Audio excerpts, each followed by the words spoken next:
नमस्कार दोस्तों, किशोर एस्ट्रोलॉजी में आप सभी का स्वागत है। और आज जो विषय हमने लिया है, बात करेंगे गुण मिलान से संबंधित कुछ विशेष जानकारी के बारे में।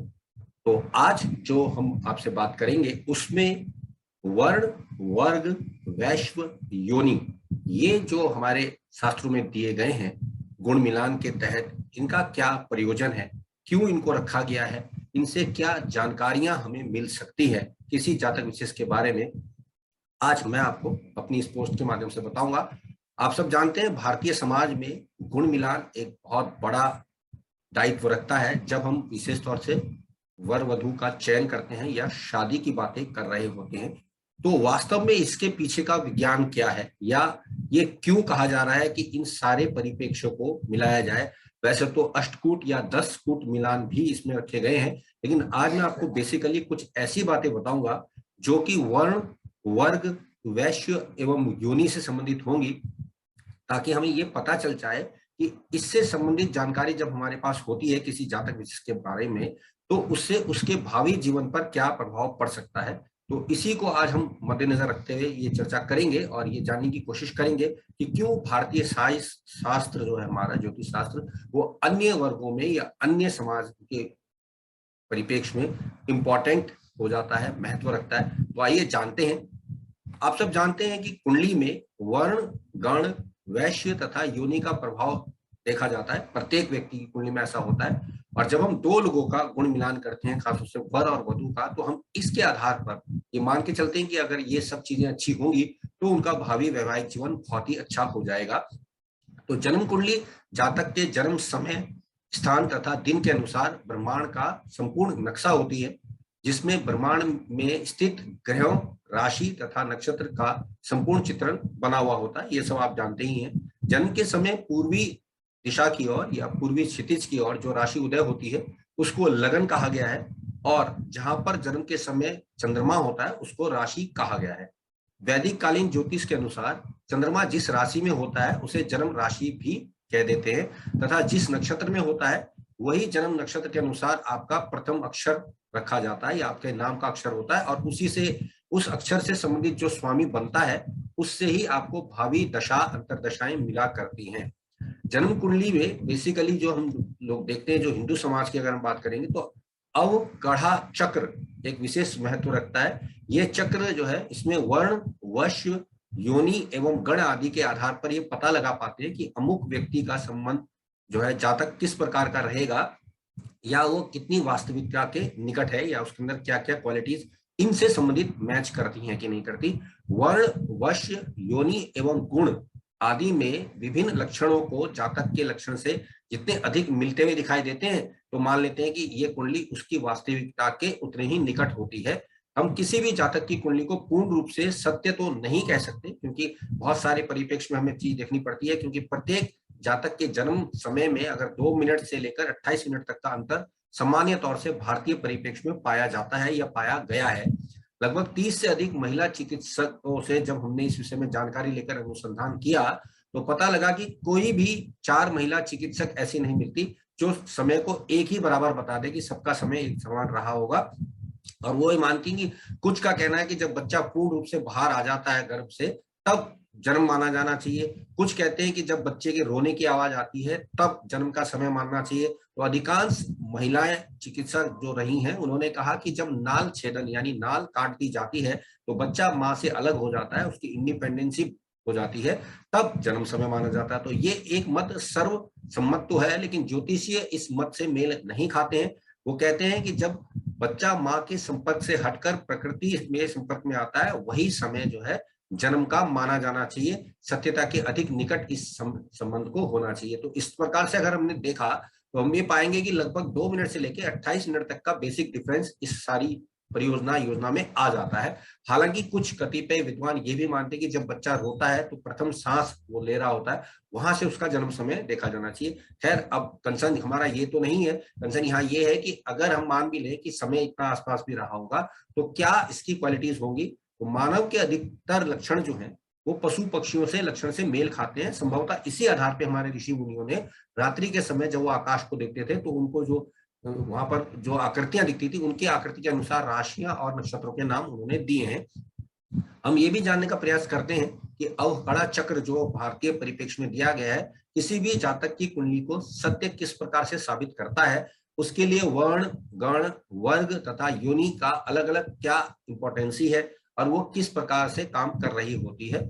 अब यहाँ पर हमें दो तीन चीजें समझनी पड़ेंगी दोस्तों की अलग अलग जो हम बात करेंगे वर्ण विशेष की या वर्ग की या योनि की, तो उनमें क्या क्वालिटीज होंगी, क्या क्या होंगी, ये मैं आपको स्थूल रूप से जानकारी देने का प्रयास इसमें करता हूं ताकि आप लोग कंफ्यूजन में ना आए और समझें कि इसकी क्या इंपॉर्टेंस शास्त्रों में दी गई है। तो पहला हमारा जो आता है वो आता है वर्ण, जो कि 4 प्रकार के रखे गए हैं।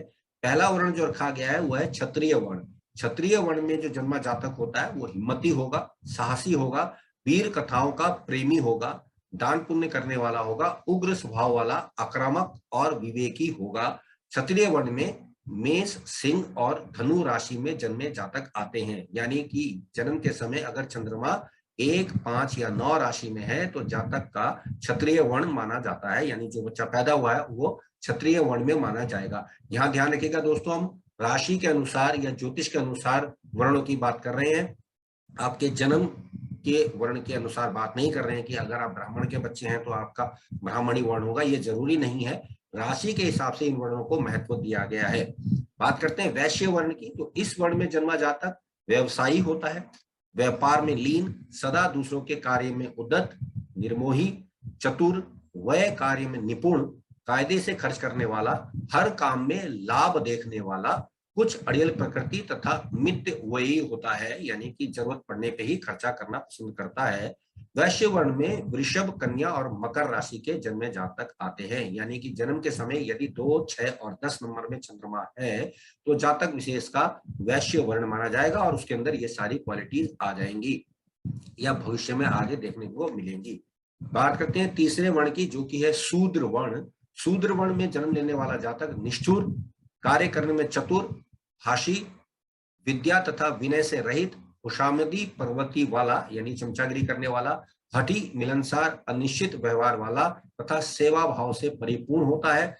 और इस वर्ण में जो जन्म लेते हैं वो मिथुन, तुला और कुंभ राशि वाले जातक होते हैं, यानी कि इस समय जब ये बच्चा पैदा हुआ चंद्रमा 3, 7 और 11 राशि में होता है तो उस बच्चे का शूद्र वर्ण हो जाता है। यहाँ ध्यान रखिएगा कि मैं बार बार कह रहा हूं कि हम राशि के अनुसार बात कर रहे हैं, आपकी जाति के अनुसार नहीं। चौथा जो वर्ग माना गया है वो वर्ण माना गया है ब्राह्मण वर्ग, जो कि श्रेष्ठ वर्णों में गिनती इसको रखी गई है। इस वर्ण में जन्मा जातक धार्मिक कार्यों में लीन, नम्रता पूर्ण सभी कार्यों को करने वाला, सभी से सम्मान प्राप्त करने वाला, शुभ कार्य का करने का शौकीन होता है, यानी शुभ कार्य से प्रेम भी रखता है, भावुक, आध्यात्मिक, सबका भला चाहने वाला होता है। कहने का तात्पर्य कि इसमें पूरे ब्राह्मणों से संबंधित गुण देखे गए हैं। इस वर्ण में कर्क, वृश्चिक और मीन राशि के जन्मे जातक आते हैं, यानी जन्म के समय यदि चंद्रमा 4, 8, 12 राशि में है तो जो भी भावी जातक जन्म ले रहा है उसका ब्राह्मण वर्ग माना जाएगा। यहाँ पर आम शब्दों में समझने के लिए एक और बात ये भी कही जाती है कि ब्राह्मण वर्ग जो होता है वो दिमाग से या मस्तिष्क से भोजन प्राप्त करता है, यानी अपनी दिमागदारी से, पढ़ाई लिखाई से भोजन का उपयोग करता है या भोजन को कमा पाता है। अगर बात करें क्रमशः लेके चले तो इसके बाद आएगा क्षत्रिय वर्ण, जो अपनी बाहुबल यानी भुजा से खान पान अर्जित करता है। उसके बाद अगर हम बात करें वैश्य वर्ग की, तो जो अपने पेट के लिए भोजन की प्राप्ति करता है, यानी अच्छा गरिष्ठ भोजन पेट की वजह से सोचता है, यानी सबसे पहले अपना सोचता है। और लास्ट में जब आता है शूद्र वर्ण तो वो पैरों से यानी सेवा कार्य करके ही अपने धन का उपार्जन कर पाता है। तो ये लमसम आइडिया में आप समझ सकते हैं कि वर्ण विशेष की क्या क्वालिटीज हमारी कुंडली में दी गई है या हमारे ज्योतिष शास्त्र में दी गई है। बात कर लेते हैं दोस्तों अब दूसरे प्रभाव की, जो कि गण से संबंधित रखा गया है कि जातक विशेष का गण क्या करता है या जातक विशेष के गण में क्या क्वालिटी देखने में आती है। तो ये बात आपको समझनी पड़ेगी और यहाँ से हम दूसरे पॉइंट को जब पकड़ते हैं तो ये हमें बताता है कि गण 3 प्रकार के होते हैं।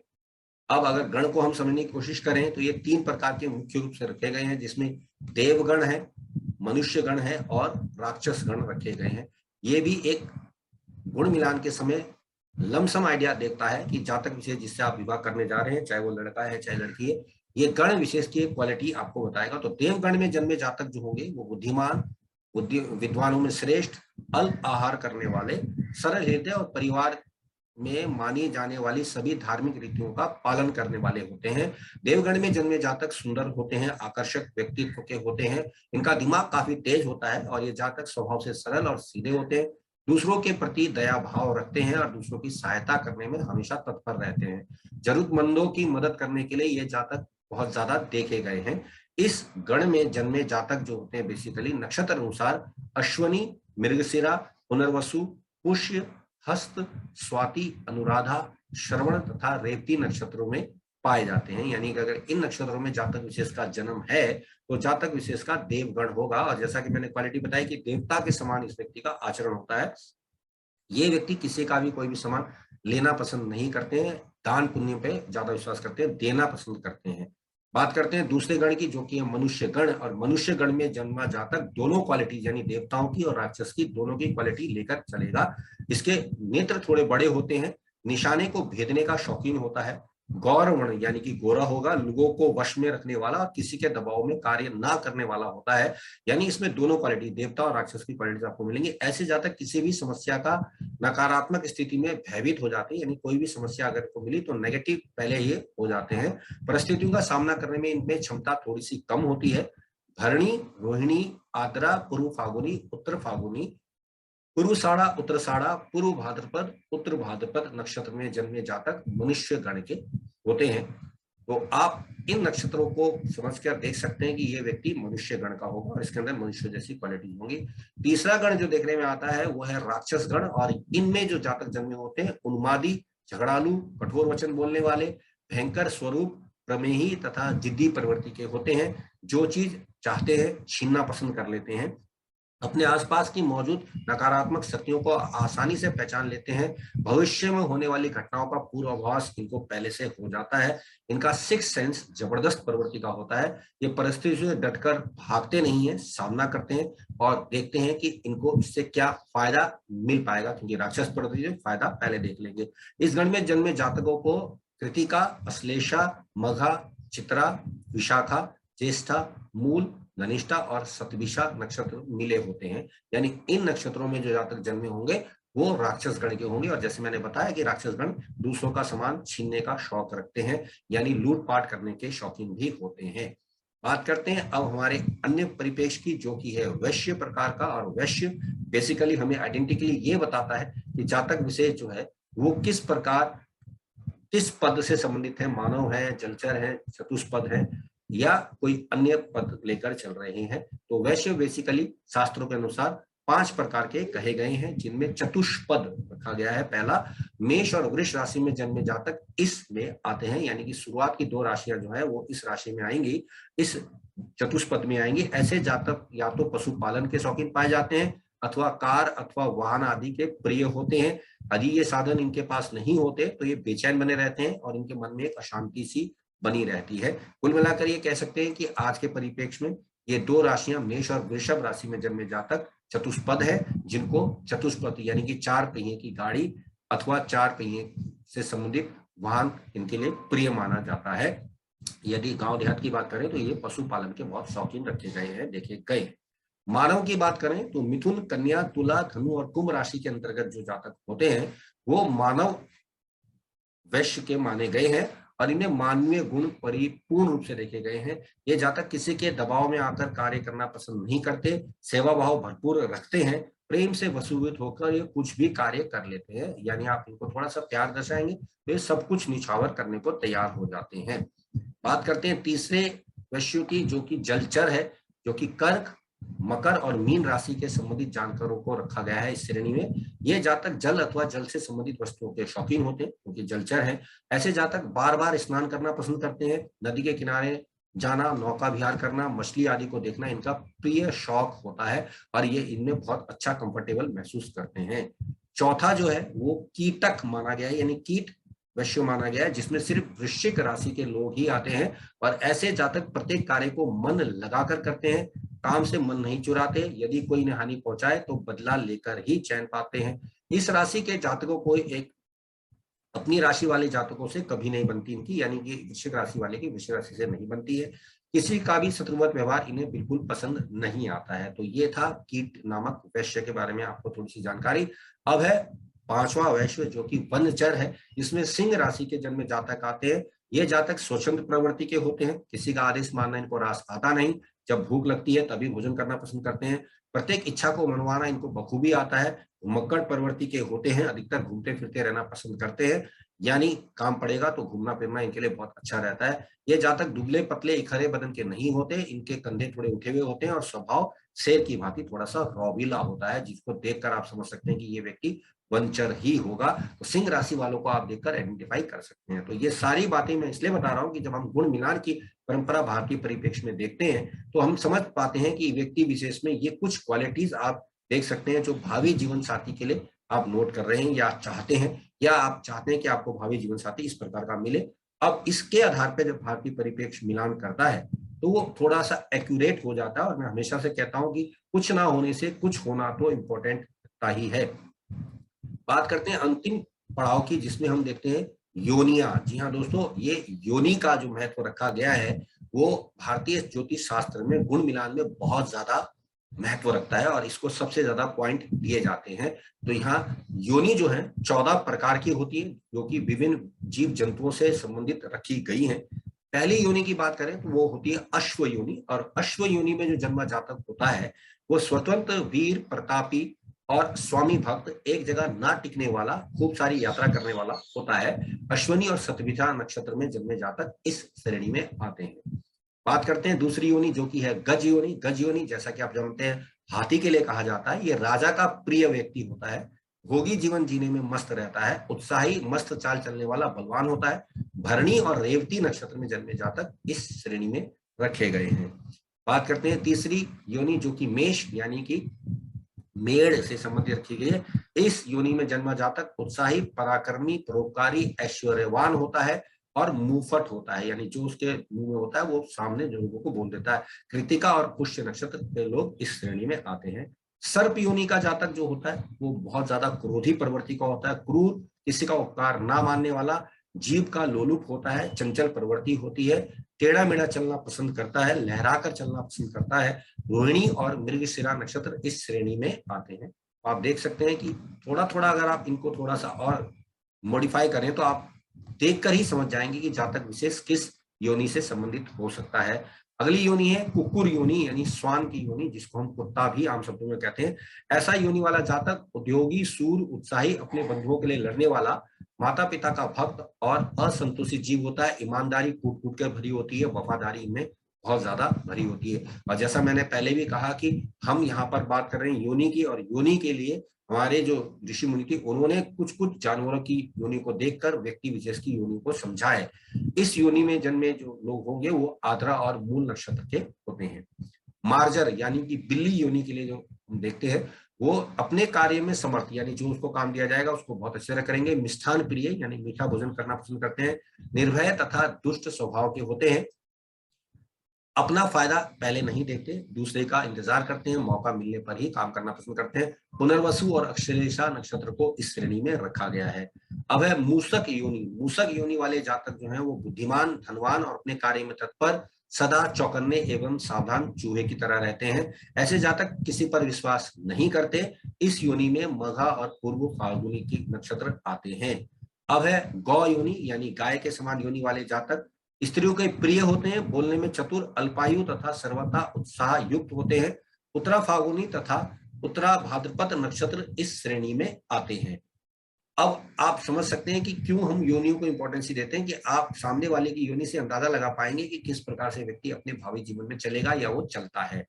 अगला है महिष योनि यानी भैंसे की योनि। इस योनि में जो जातक जन्मा होता है वो युद्ध में हमेशा विजयी होता है, योद्धा होता है, कामी बहुत ज्यादा होता है, बहु संतान वाला, वात रोगी और मंद बुद्धि प्रवृत्ति का होता है। मुंह पर कहने वाला यानी मुंहफट प्रवृत्ति का देखा गया है, और एक बार में कहने पर ये काम करना पसंद नहीं करते। इस योनि में हस्त और स्वाति नक्षत्र के लोग आते हैं। अब है व्याघ्र योनि। व्याघ्र योनि बाघ से संबंधित योनि रखी गई है, यानी ऐसे व्यक्ति में बाघ से संबंधित क्वालिटीज होंगी। इस योनि में जन्मा जातक स्वतंत्र, धन उपार्जन करने वाला, दीक्षित, कार्य दक्ष तथा अपनी प्रशंसा करने वाला होता है। इस योनि में चित्रा और विशाखा नक्षत्र के लोग आते हैं। तो यहाँ आप समझ सकते हैं कि ऐसा जातक जो कि अपने विषय में बहुत ज्यादा जानकारी दे रहा है कि मैं ऐसा हूं, मैंने ऐसा किया वैसा किया, वो व्याघ्र योनि का हो सकता है। अगली योनि है मृग योनि। मृग योनि जैसा कि आप सब जानते हैं हिरण से सम्मिलित रखी गई है।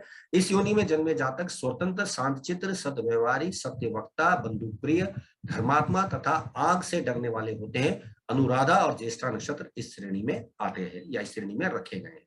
अगली योनि जो रखी गई है वो है वानर योनि। जैसा कि आप सब जानते हैं वानर स्वभाव से चंचल होंगे, मिष्ठान भक्त होंगे, धन के लोभी, झगड़ालू, कामी, संतान युक्त तथा शूरवीर, उछल कूद करने वाले होंगे। इस योनि में पूर्वाषाढ़ा और श्रवण नक्षत्र आते हैं।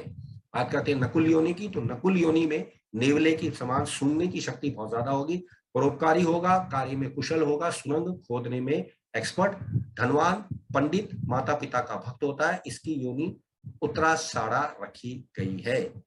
सिंह की बात करें तो सिंह के लिए सिंह योनि वाले जातक धर्मात्मा, सदाचारी, सद्गुणों से युक्त, कुटुंबों का पोषक, धनिष्ठा और पूर्व भाद्रपद नक्षत्र इस श्रेणी में रखे गए हैं। तो दोस्तों आज मैंने आपको बताया कि किस प्रकार से हमारे शास्त्रों में, खासतौर से भारतीय परिप्रेक्ष्य में गुण मिलान जो किए गए हैं उनमें वश्य, वर्ण, वर्ग और योनि किस प्रकार से काम करती है, या आप उनको भावी जीवन में समझने के लिए किस प्रकार से अपने उपयोग में ला सकते हैं। मुझे उम्मीद है कि आपको ये हमारी पोस्ट बहुत ज्ञानवर्धक लगेगी, और यदि आप अपने भावी संतान के लिए कोई जीवन साथी ढूंढ रहे हैं, उसके पीछे जो गुण मिलान परंपरा है उसके क्या औचित्य रखे गए हैं, क्यों उसको इंपॉर्टेंस दी गई है, ये आप आज विशेष तौर से समझ पाएंगे। आज के लिए दोस्तों इतना ही। आप सबने मुझे सुना, आप सबका धन्यवाद। नमस्कार।